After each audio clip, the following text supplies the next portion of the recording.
Olá pessoal, tá no ar mais um episódio do Cast for Closer, seu podcast para dominar inside sales e colocar suas metas no bolso. O episódio de hoje, o tema de hoje é o universo de Account-Based Sales. E para falar sobre isso, para falar sobre essa modalidade de venda, essa modalidade de encarar uma venda, a gente trouxe o Denis Tacitano, Sales Director da SAP Brasil. Denis, fala um pouquinho mais para a nossa audiência sobre você mesmo, sobre o que você já fez. Eu te conheci no evento em São Paulo, sei que você já passou por tudo que é área de vendas, mas fica à vontade também para falar um pouquinho da SAP ainda para quem não conhece, né, o ERP. Legal, Diego, muito obrigado pelo convite. É uma honra ser convidado para um programa que eu escuto, tá? Acompanho vocês, acho que o material é muito interessante. Obrigado. Aí a gente sempre está buscando se aperfeiçoando, independente de quanto tempo a gente tem de vendas, né? Eu já sou velhinho já, então, mas mesmo assim a gente procura sempre estar se aperfeiçoando. Eu venho minha formação é em propaganda e marketing, né? Eu sou formado pela Universidade Mackenzie, tenho uma extensão em marketing também pela Universidade de Nova York, New York University, e desde então entrei no mercado realmente de vendas, né? Eu atuei pouco com marketing, eu já fui para vendas e atuando sempre com software, e também tenho atuação em marketing esportivo, né? Então tenho algumas passagens com marketing esportivo e atuando em software sempre com grandes e médias empresas também. Tá? Atuei em empresas nacionais de software e agora estou na SAP aqui na posição de diretor de vendas. Maravilha, Denis. Esse vai ser um episódio bem prático e bem denso sobre esse universo de account-based, mas a gente vai começar nivelando o conhecimento, então eu queria um pouquinho da sua visão, da sua definição sobre o que é account-based sales. Acho que é o processo de você se aprofundar no dia a dia do cliente, no mapeamento da conta, ter um conhecimento da conta. Então, como eu até costumo dizer, é a venda como um projeto e não um processo. Perfeito. Tá? Então, a gente tem processo de vendas, isso aqui é um projeto de vendas. O que é um projeto? Tem começo, meio e fim, tá? E você molda ele para cada circunstância. Então é uma venda mais, vamos dizer assim, customizada. Então é a diferença de você ter um carro que sai de linha, né, um carro que está sendo fabricado de linha, com um carro customizado. Você vai parar, você vai ouvir as necessidades, né, e aí você vai formatar baseado nessas necessidades. Não necessidade só de entrega de produto, mas de processo de compras, né? Então é o processo de compras que você tem que adequar ao seu processo de vendas, né? Que você tem que fazer encaixar no processo, o processo de compras do cliente, o seu processo de vendas tem que encaixar no processo de compras do cliente. Legal, assisti tua palestra no Vendas B2B Summit esse ano e tu comentou realmente, tu usou o exemplo da moto customizada, né, nesse caso. Eu acho que esse componente da mentalidade em torno da conta e não em torno daquele lead ou da pessoa específica que entrou em contato com você ou que você prospectou é a chave dessa virada de mentalidade, porque isso vai exigir um esforço também maior da sua própria empresa, né? Não necessariamente um vendedor só nesse tipo de modalidade. Você pode partir desde um vendedor até uma estrutura de ter 20 pessoas, nem sempre 20 vendedores, né? Mas especialistas, pré-vendas, às vezes até vendedores, você tem um vendedor especialista em uma vertical, o especialista em outra vertical. São processos que podem ser processos curtos, dependendo do nível de maturidade do cliente, de já conhecer o que ele está comprando. Então, muitas das vendas são vendas realizadas em contas que já são seus clientes, né? Legal. Então, nesse caso, fica até um pouco mais fácil, porque ele já conhece o que ele está comprando, ou vendas novas, que são vendas que podem durar anos, inclusive. Tá? Então, são vendas que você pode... A gente sempre, eu penso em software, né? Mas eu já tive em clientes que vendia turbinas, que ele falava que o processo de venda é de 5, 10 anos. Caramba. Né? Então, aí são vendas realmente demoradas, e não necessariamente porque é demorado é que está errado, né? Então é um processo distinto. Você pode falar, durou 10 anos, está errado? Não, o processo é esse.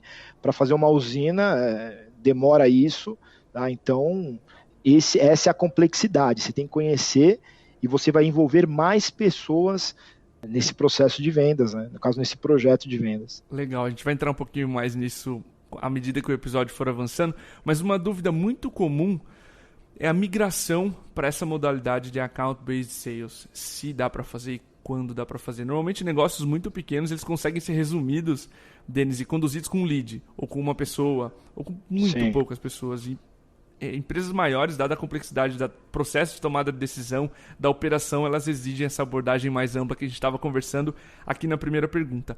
Tem algum fator, você enxerga algum outro fator, além do porte, do tamanho da empresa prospectada, que a nossa audiência precisa prestar atenção para decidir se adota essa modalidade baseada em conta? Você tem que ver a rentabilidade do seu processo, né? Se você for colocar... Às vezes a gente vê um logo bonito, né? Então você fala, esse logo aqui é bonito, é uma empresa grande, tá? Mas qual que é o custo de venda que você vai ter? Tá? E qual que é o retorno que você vai ter? Vou ter um custo de venda, vai pagar R$1.000 por mês, tá? Então não vale a pena eu fazer uma viagem, 10 viagens para o Rio de Janeiro para uma conta que vai pagar isso. Você tem que ver o retorno. Quanto que você investe, Perfeito. Quanto que você tem de retorno, tá? Às vezes a gente... não só em startups, empresas grandes, você vê um logo bonito, você quer agregar esse logo, você tem que ter a noção que você está, às vezes, comprando mercado, comprando referência e que aquela venda não vai ter resultado, tá? Resultado financeiro. Muitas vezes você vende por milhões e mesmo a venda por milhões não tem resultado financeiro porque você investiu milhões também na venda. Claro, né? Claro. Então é importante você avaliar qual que é o seu ticket, né? Então quanto você vai investir para o quanto você vai ter de retorno. Eu comentei até no Vendas B2B que a gente encarar vendas como um projeto, porque um projeto, você tendo controle de uma gestão de projetos, você vai carregar, por exemplo, os custos, você vai apontar as horas de quanto está sendo investido. Aí depois você pode ver o retorno. Quantas horas eu investi, de quais recursos, quanto que esses recursos ganham, quanto me custou essa venda para eu trazer quanto. Você pode vender 1 milhão e ter prejuízo. Perfeito, tá? Com certeza. Então é importante você avaliar qual que é o seu ticket, quanto você vai investir e qual que é o retorno para ver se vale ou não. Com certeza. No final a gente está falando de custo de oportunidade, né? Porque esse recurso que você falou poderia estar alocado em vender para centenas de outras empresas um pouco menores. E a gente está falando do custo de oportunidade de trocar para conquistar uma grande conta ou 10 grandes contas. Ou até você ter que ajustar o seu custo, porque tem algumas oportunidades, tem alguns clientes que eles não vão comprar, eles precisam de ter um contato account-based, eles precisam ter esse contato. Só que ele quer pagar pouco. Tá? E ele não vai comprar se ele não... não, quero que você venha aqui, eu quero ter uma reunião presencial, eu quero que você estude bem, mas a conta não vai fechar. E às vezes tem que deixar claro para o cliente. Né? E às vezes você tem até que abrir mão das contas que querem essa abordagem mais customizada. Então é abrir mão e falar, não vou vender para essa empresa. Infelizmente, por quê? Porque a minha abordagem é uma abordagem que a conta não vai fechar. Tá? Então você tem que fazer essa avaliação para ver se a conta vai fechar ou não e se você vai atender ou não. Você pode atender qualquer conta nesse modelo. Tá? Você pode ver contas pequenas e falar assim, não, eu vou atender nesse modelo. Mas fecha a conta ou não? Tá? Faz sentido. Você acredita que ciclo de vendas, o tamanho do ciclo de vendas vai influenciar aqui ou está indiretamente associado com o valor da venda? É o valor da venda, né? Porque o tamanho do ciclo de vendas, tem algumas contas que você, às vezes, o cara entrou, visitou seu site e vai comprar daqui, sei lá quando, né? Mas como você tem um volume grande, você pode perder ele pode deixar o carrinho cheio e ir embora, né? E não voltar para fazer o checkout, né? Sim. Mas você pode ter contas que você tem igual eu falei, tem um ciclo de 3 meses, né, 2 meses, dependendo da solução, e tem outras que vão ter um ciclo maior. É mais pelo custo mesmo, pelo tamanho da oportunidade do que pelo ciclo de venda. Se for um ciclo longo, mas você está investindo no trim do cliente, não tem problema, você não precisa puxar e agora eu vou fazer uma venda mais customizada. Tá? Perfeito. Mas geralmente essas vendas costumam ser vendas de um prazo maior. Tá? Perfeito. Denis, a gente encontrou uma pesquisa da CEB, da agora Gartner, que ela aponta que uma venda B2B normalmente envolve 6,8 partes interessadas. Dependendo do tipo de solução, do produto, serviço, essas 7 pessoas, como você falou ali na nossa primeira dúvida, vão ser de áreas completamente diferentes. Como é que vocês conciliam isso na SAP? Como vocês trazem todas essas partes para a mesma venda? Quando não tem essas partes, né, alguma coisa está errada na venda. Né? Então, eu estou falando com 1, 2 pessoas. Então tá faltando gente, né? Você não vai, às vezes você não vai conseguir vender. Você está vendendo para um pai de família, você não falou com a esposa, se você não mapeou os filhos, o que eles querem, às vezes a venda não sai por causa disso. Então realmente você tem que mapear. O importante é, quando você começar o ciclo de vendas, você já ter mapeado quais são as áreas de impacto, quais são os decisores, tá? Você mapear o organograma para saber quais são os interlocutores que você está conversando, quais são, e quem está faltando também. Então é muito importante saber quem está faltando. Eu estou falando com o CEO, estou falando com o CFO, está faltando alguém? Porque nem sempre o CEO, o CFO, aliás, quase nunca, eles vão decidir sozinhos.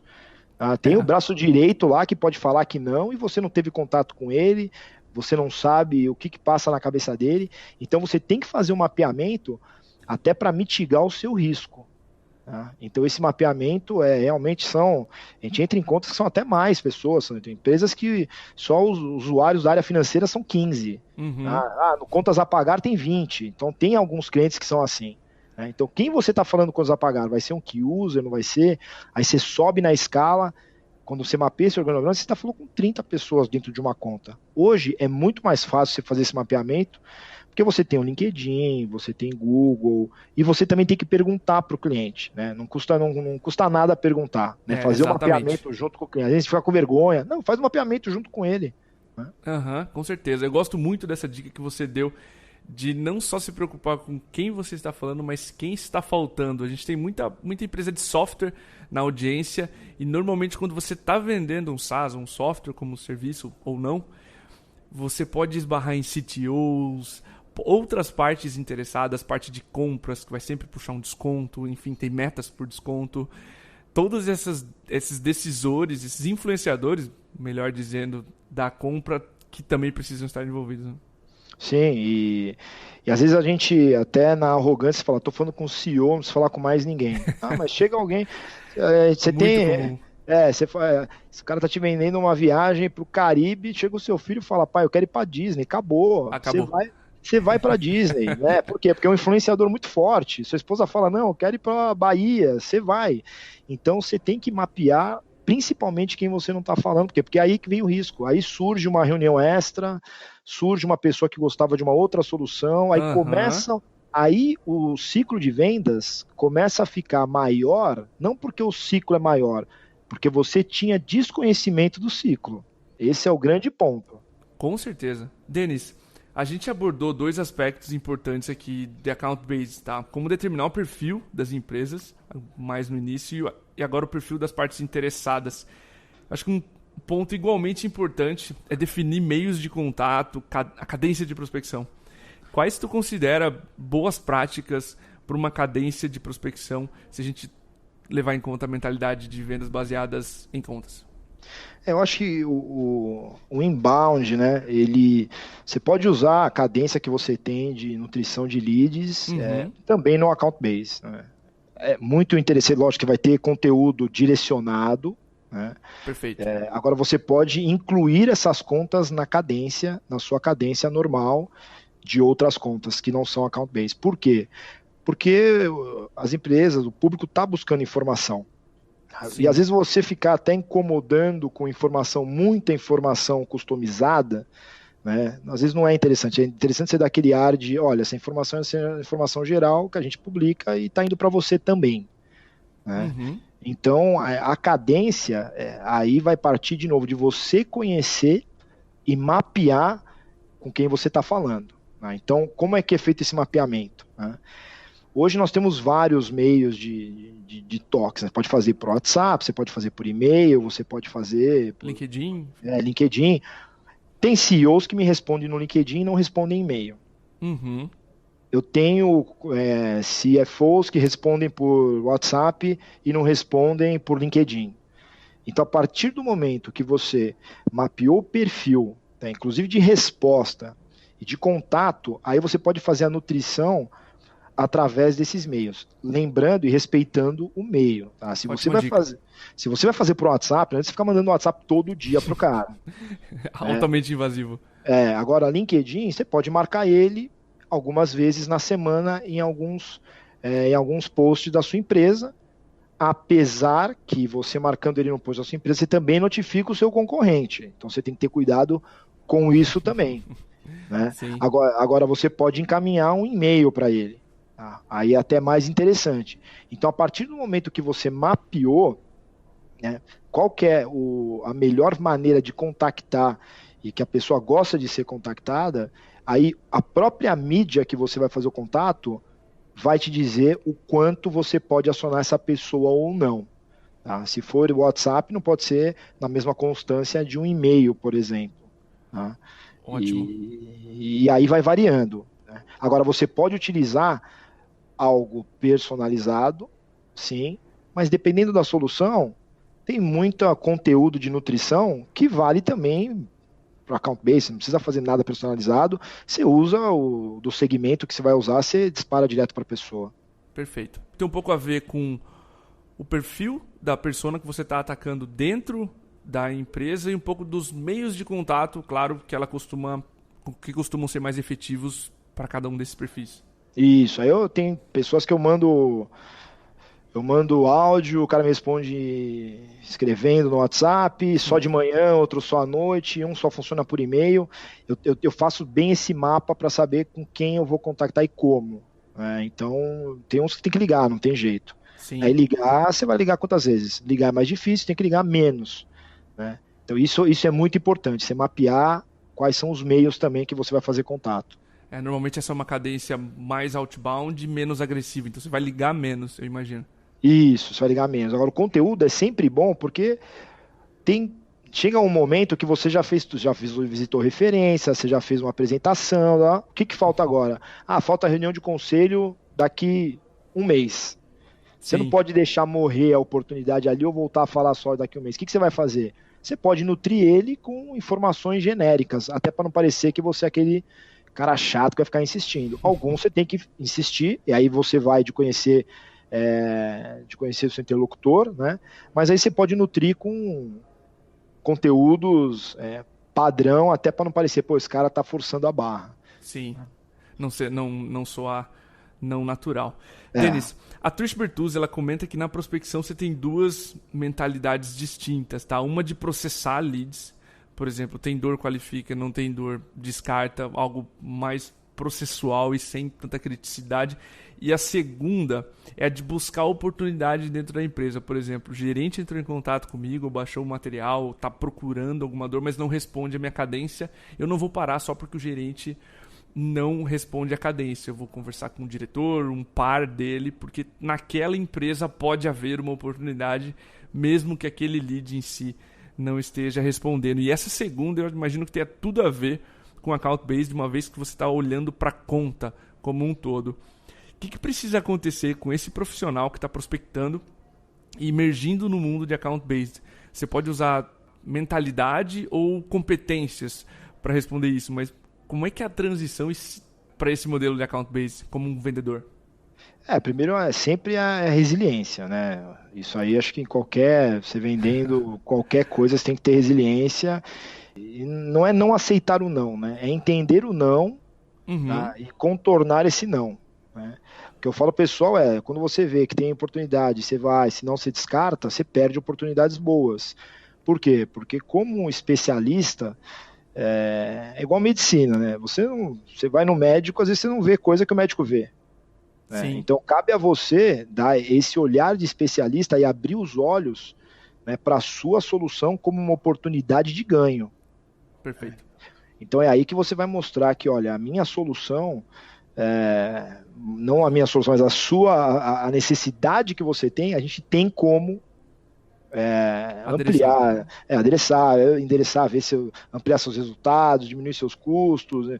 Aí você vai conhecer mais daquele negócio, você vai fazer pesquisas para ver quais são os desafios daquele negócio, né? E você vai conseguir apresentar, às vezes, uma dor que ele não vê, né? Então, ele não está sentindo aquela dor ainda, mas o mercado sente, às vezes ele não está crescendo por causa de uma dor que ele não tá sentindo. Né? Então, a pior dor é aquela que você não sente, porque está fazendo estrago, né?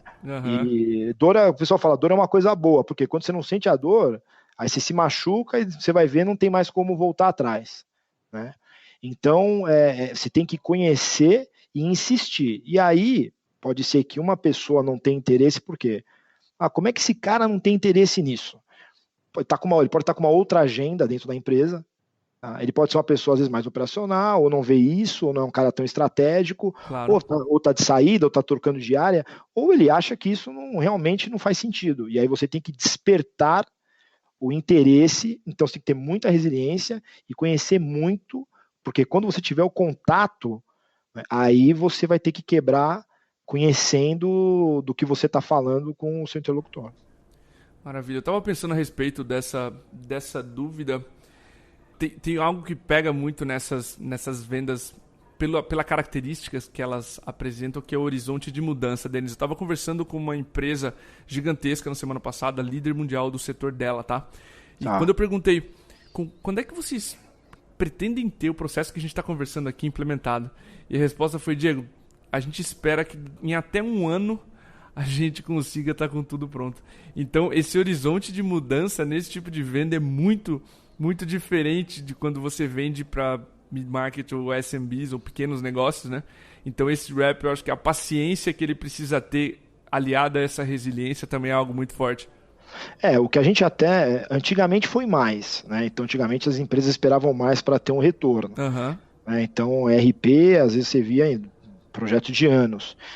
O que a gente busca fazer e consegue fazer atualmente lógico, você tem todo um roadmap de mudança, mas você já consegue ver os primeiros resultados no curto prazo. Talvez não o resultado macro de toda a mudança. Perfeito. Tá? Então, até seguindo o exemplo que eu dei da moto customizada, você não vai deixar a moto parada 1 ano para depois começar a andar. Você vai andar com ela, você já vai ver que o escapamento está diferente, está com barulho diferente, legal. O banco, troquei, mas você está andando com ela. Você não vai deixar ela parada e andar só daqui 1 ano. Então, tem o projeto que é o Roadmap Total, que realmente tem empresas que fazem os planos para 6 meses, 1 ano, 2 anos. Só que aos poucos você já vai entregando para as áreas. Por quê? Porque antes dava aquela angústia de você não ver o resultado e aí você começa a desengajar. Né? O usuário começa a desengajar. Não estou vendo o resultado, não, mas o resultado é só daqui 6 meses. Não, mas eu quero ver alguma coisinha já para começar a me animar. Né? Claro. Então tem um processo de entrega que às vezes ou às vezes não. Já tive em conta que o cliente falou, olha, vamos voltar a falar no mês que vem. Eu falei, mês que vem tá pronto já tá entregue. Ele falou, não, mas você entrega a hora que você quer falar comigo, já tá entregue. Por quê? Porque é uma solução rápida de entrega. Sim. Você vai ter já o resultado. No meio da reunião eu descobri que tinha uma fatura dele lá que se perdeu, que só a fatura que a gente ia evitar que ele ia perder aquela fatura já pagava o projeto. Eu falei, tá pronto. Tá? Você vai para os Estados Unidos, a hora que você voltou, todo o pessoal já tá, que o cara estava viajando, né? Sim. Então tem projetos que você vende, que às vezes demora mais a venda do que a entrega. Claro, faz total sentido.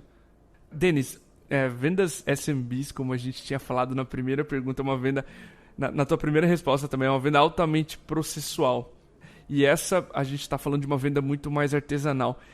O que muda nessa abordagem account-based, no processo, no discurso de venda em si? Primeiro você tem que sentar, né, e entender a venda. Tá? Você tem que entender quais são os processos do cliente. Então é uma venda baseada muito no processo de compra, tá? Mais do que no processo de vendas. Né? Então por que eu falo isso? Se você chegar hoje aqui e falar para mim que você vai me vender uma frota de carros para SAP e vai me cobrar R$1.000, eu não consigo aprovar. Eu tenho um processo de compras por trás. Nem que falte R$1.000 para você bater a cota do ano e não dá. Por quê? Porque o meu processo de compras não está enquadrado no seu processo de vendas. Tá? Sim. Então você tem que entender o processo de compras. A gente está falando mais de processo, né? Lógico que você tem que entender as dores, mas às vezes a coisa não acontece porque as pessoas não entendem o processo do cliente. Por que eu perdi a venda nesse mês? Por quê? Porque o processo do cliente não estava enquadrado no seu processo de compra, no seu processo de vendas. Então é fundamental você entender, é fundamental você parar, ter a disciplina de pensar naquela conta. Tá? Então você tem que parar e estruturar a sua abordagem. Tá? Então você não consegue sair como uma maquininha fazendo os processos. Você tem que parar e estruturar. Você vai fazer você vai colocar mais pessoas envolvidas para pensar, fazer até um design thinking em cima daquela conta. Sim. O que a gente vai fazer de diferente, o que a gente vai fazer que a gente já fez que deu certo. Então, essa parada, né, e um pensamento estratégico em cima de uma venda, que pode durar anos, né, é fundamental. E ter esse critério, essa discussão e ouvir várias partes, tá? E são vários stakeholders do seu lado, não estou falando nem do lado do cliente, né, que você tem que envolver e gerenciar para você conseguir fazer a venda. Tá? Então isso é muito importante. O perfil é um perfil de execução e de análise também. Tá?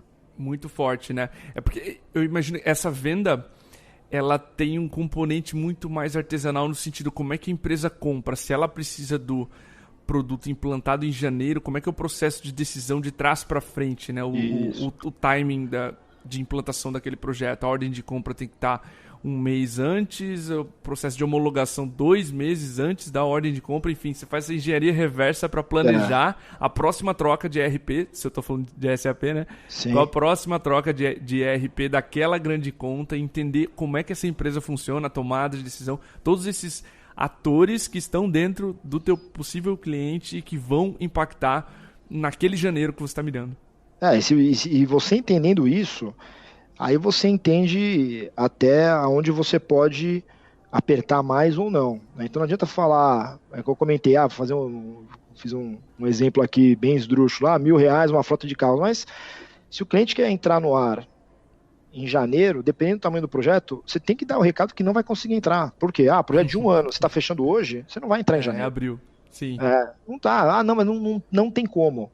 Então você já perdeu o compelling, né, que a gente chama compelling event, né, o evento que vai forçar ele a entrar. Ele vai falar, olha, eu tenho uma nota fiscal eletrônica tem que estar, aí tudo bem. Aí você já sabe que esse mercado você tem que atacar por conta de obrigatoriedade, então tem um prazo que você vai conseguir vender. Sim. Depois, era igual o bug do milênio, nossa, o que vendeu de RP naquela época, o pessoal comprava sem saber o que estava comprando. Sim.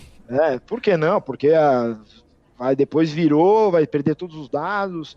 Eu trabalhava numa outra empresa de software e o pessoal vendia que nem água. E sabia que eram 6 meses de projeto, faltando 6 meses para o bug, né, que não ocorreu. Que nunca aconteceu. Nunca aconteceu. O pessoal comprava que nem louco. Né? Então aí você tem que entender tudo isso. Você tem que entender tudo isso que vai mover. Que não necessariamente aí vem, não é desconto, não é. Às vezes a gente está vendendo, não, dá um desconto. Não, às vezes não é desconto. Sim. Às vezes são outros fatores. E aí você fica um vendedor do quê? Do desconto, do fecha hoje, que ganha. Às vezes não é isso que vai mover a venda. Com certeza. Denis, eu estava conversando com um cliente nosso e surgiu uma dúvida dele. Eu queria até trazer essa dúvida para o podcast. Legal. Se a gente está falando de tantas pessoas, tantas partes interessadas nesse tipo de venda e normalmente ciclos de vendas muito maiores, como por exemplo em anos, como a gente já vem mencionando, como é que você mantém todas essas partes interessadas, stakeholders, interessados durante toda a venda? Do lado do cliente, ele vai saber que a gente vem treinando o cliente há muito tempo. Sim. Então, às vezes você vai com uma estratégia de vendas, o cliente já comprou 10 vezes o que você está vendendo. Então, ele já entende que esse processo é demorado, né? Que é assim mesmo, então você consegue o cliente não desengajar dependendo da cadência que você vai dar. Então ele sabe que para comprar uma turbina ele não vai comprar em um mês. Claro. Então assim, o cliente já conhece o processo. Então ele não vai falar, não, está demorando muito, ou achei que ia ser mais rápido. Tá? Agora, quando você mapeia, o que é importante? Aí vem a parte do projeto. É você mapear junto com o cliente qual que é a expectativa do projeto, do processo de compras. Sim. Então vamos lá. O que a gente vai fazer e quando? A gente vai fazer isso. Então você cria um cronograma com ele. E aí ele vai estar interessado em cumprir o cronograma que foi acordado com você. A gente sabe que não vai. Você não vai, não, mas vai ser no dia exato. Não, mas aí ele sabe que daqui um mês tem uma apresentação, daqui X tempo vai pro board, daqui X tempo vai fazer uma POC, né, que é uma prova de conceito. Então, quando você acorda com o cliente esse cronograma, você e o cliente já tem a visibilidade de quanto tempo a gente está pensando. Então, às vezes já teve cliente que eu fui e ele falou para mim, eu preciso disso para ontem, tudo é para ontem. Para ontem. Tá, então eu falei, tudo bem. Então tem um especialista para estar aqui amanhã. Você pode tirar todo o seu pessoal de recursos humanos para fazer uma reunião com a gente amanhã? Putz, eu não posso. Por quê? Porque o cara tá não sei aonde. E aqui? Aqui eu não posso também. Aqui só tem um. Aqui o cara tá de férias. A gente foi ver que o ontem dele ele só tinha agenda daqui 1 mês e meio. Aí o que eu ia fazer? Eu ia ter que agendar para daqui 1 mês e meio. E aí ia ter que nutrir essa conta com informações, ou com due diligence, ou com call. Aí o que eu vou ter que fazer? Ao invés de eu pegar e soltar toda a informação no primeiro momento, se eu tenho uma agenda para daqui 1 mês, eu marco um call intermediário, aí eu envio uma informação intermediária, eu faço um assessment intermediário com ele, eu busco outros contatos para fazer entrevistas por telefone. Cada processo vai ser diferente. Tem processo que o cara fala, tudo bem, todo mundo amanhã aqui e vocês podem apresentar. Então você não precisa fazer nada disso. Claro. Agora, se o cliente já apresenta para você um espaço muito longo, então você tem às vezes eventos presenciais que você chama esse cliente, você tem webinars que você chama esse cliente. Para quê? Pô, ele já viu, mas você chama ele para ter um novo ponto de contato com ele. Isso quando não tem mais nada para fazer. Não tem mais nada, esgotou. O que eu vou fazer agora? Já fiz tudo? Chama ele para um webinar, chama ele para um evento, chama ele para alguma coisa, para um jogo de futebol, chama ele para alguma coisa para você criar o relacionamento. Isso ótimo. Quando já acabou tudo que tinha que ser feito. Até para revalidar a necessidade do cliente. Maravilha. Não, ficou muito mais claro agora. E para a gente finalizar, eu queria trazer um assunto que a gente quase sempre conversa aqui nos podcasts, que são métricas. Tá? Uma vez que a gente adota essa abordagem account-based ou baseadas em contas, que métricas de negócio você considera mais importantes de se analisar? O custo da oportunidade, né? O quanto investiu e o quanto de retorno deu. Até para você saber, porque às vezes você está comemorando uma conta de 1 milhão, você foi ver, custou 1,5 milhão para vender. Sim. Tirou recursos de outras contas. Às vezes você vende uma conta de 500 mil, uma venda indireta, por exemplo, né, foi um parceiro que fez, ela dá mais resultado que 2 milhões de uma venda direta que você colocou 10 pessoas lá para fazer. Claro, faz total sentido. Então, o que é importante, né? Até voltando para aquele mundo de projetos, é conseguir apontar em ordem de serviços, né, vão ser bem projetos mesmo, né, a quantidade de horas investidas e recursos investidos para no final você passar a régua e falar, olha, essa venda aqui me custou X. Até na hora de precificar, e quando você bater um olho numa venda meio parecida, você saber que se você cobrar 500 mil, você vai estar tomando prejuízo. Sim. Porque a gente comemora É igual você comemorar lá, fiz 5 gols, você comemora só os gols que você fez, você não vê o quanto você tomou, tomei 6. Sim. Fiz 5, mas tomei 6. Né?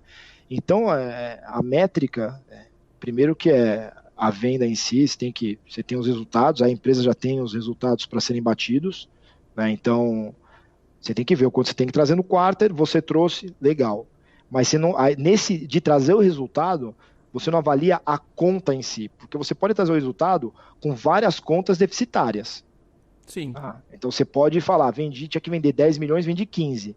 Tá, mas esses 15 milhões foram compostos por 15 contas que eu estou tomando prejuízo, por exemplo. Né? Então você atinge as suas metas, mas se você entra num deep dive da conta, a sua conta está dando prejuízo. Você tem que melhorar a sua rentabilidade. Você não está sendo rentável. Perfeito. Tá? Então é muito importante você ter consciência de quanto você está investindo em cada oportunidade, o quanto você está trazendo, para saber se você continua com esse processo ou se você enxuga esse processo. Não, a primeira etapa do processo eu faço remoto. Claro, não vou fazer mais presencial, vou fazer um mix. Por quê? Porque estava dando um custo muito grande de viagem. Né? Então, às vezes na empresa aqui a gente tem esse dilema. Eu seguro alguns custos, o pessoal, mas tem que segurar custos. Eu falei, não, a empresa tem recurso para viajar. Né? Mas a gente tem que pensar como você sendo o dono da sua lojinha ali. Né? Cada área é uma startup, né? É uma empresa. Então, a gente está dando resultado, vai dar resultado, vale a pena viajar, e tem que questionar, principalmente em empresas grandes, que se você fizer 10 viagens para o Rio de Janeiro, não vai fazer a mínima diferença. Tá? Mas se você for avaliar a conta em si, faz a diferença, não faz no rateio. Né? Sim, na divisão. Na divisão, mas não na conta em si faz. Então, às vezes você viajou 10 vezes para trazer uma conta de 10 mil reais, Aí, lógico, teve uma conta de 1 milhão que limpou todo o resto. Então é muito importante em métrica você conseguir, através até de apontamento, lógico que não dá para você apontar 100% das horas do vendedor, por exemplo, né? Mas você consegue apontar do time que apoiou e até às vezes do vendedor, o quanto foi investido para trazer essa conta, e você olha e fala, não tive prejuízo, a rentabilidade não alcançou nessa conta. Maravilha. É porque nesse tipo de venda, como envolve muita gente, o CAC, o custo de aquisição desse cliente, aumenta demais. Então, uma proporção saudável é tu olhar o quanto ele está deixando naquela mesa e o quão rentável vai ser essa conta em média comparado com esse custo que você teve. Tem conta que você às vezes traz especialista de fora, né? Eu quero ou você traz um especialista de uma outra cidade ou de um outro país, e qual que é o salário desse cara? Então é questão de projeto. Você apontou 5 horas desse cara, mais a viagem, você olha ali e fala, olha, eu vou ter que vender no mínimo por X, porque senão eu vou tomar prejuízo. Então é exatamente o que você falou. O custo é alto, são várias pessoas envolvidas, e aí você tem que saber mais ou menos o quanto você está investindo.